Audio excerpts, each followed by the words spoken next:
আজকে সকালে ঘুম থেকে উঠে ভাবলাম দুপুরে খাওয়ার জন্য একটু পোলাও আর আলুর দম বানিয়ে ফেলি। তারপর আর কি ভাবাও শেষ আর কাজও শুরু করে দিলাম, বসিয়ে দিলাম এখানে পোলাও রান্নার জন্য। আর ওদিকে আমি রান্না করেছিলাম আলুর দমটা আমি আগেই করে ফেলেছিলাম। তারপরে রান্না করে সবাইকে খেতে দিয়ে আমিও খেয়ে নিলাম।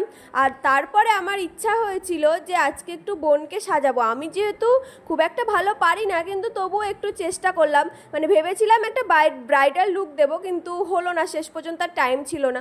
তো বিকালে বোন বাড়িতে চলে যাবে। আর দেখো ওর মনটা কত খুব খারাপ ছিল, আজকে আমাদের মনটা খুবই খারাপ। আজকে আমার বোন বাড়ি চলে যাবে। মানি বাড়ি চলে যাচ্ছে, মানি বাড়ি চলে যাচ্ছে।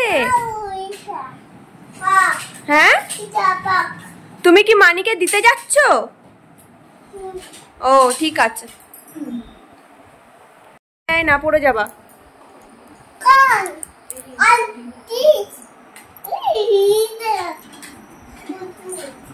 ওই দিকে আমি তো পাপানকে রেডি আগেই করে দিয়েছিলাম, আর আমরা সবাই রেডি হচ্ছিলাম, আর পাপান তো সমানে দুষ্টু করে যাচ্ছে।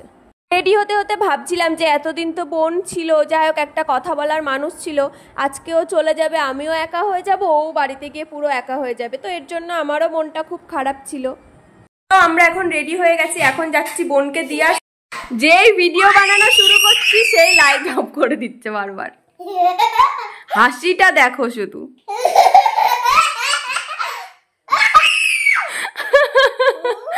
যেহেতু আমার মাসি বাড়ি আমার বাড়ির থেকে খুব একটা বেশি দূর না, ওই জন্য সন্ধ্যাবেলায় কিন্তু আমরা বেরিয়েছিলাম বোনকে দিয়ে আসতে। আমাদেরও কিছু বাজারে কাজ ছিল, তো ভাবলাম আগে বোনকে দিয়ে আসি, তারপরে কাজটা মেটাবো। মাসি বাড়িতে কিন্তু চলে এসেছি, আর মাসি আর মেসো ঘরের মধ্যে ছিল। ওরা প্রথমে বুঝতেই পারিনি যে আমরা এসেছি, তো তারপরে আমরা গেট খোলার পর বুঝতে পারলো যে আমরা এসেছি। তারপরে ঘরে গিয়ে মেসো আর ও একটু গল্প করছিল, আর আমি আর কি গল্প করব, আমি ওখানে বসে বসে ওদের কথাগুলো শুনছিলাম। আর মাসি আর ছেলে ওইদিকে ছিল, বোন ছেলেকে নিয়েছিল। তো তারপরে আমি একটু বোনের ঘরে আসলাম, বসলাম, তারপরে কিন্তু আমরা বাড়ি চলে এসেছিলাম।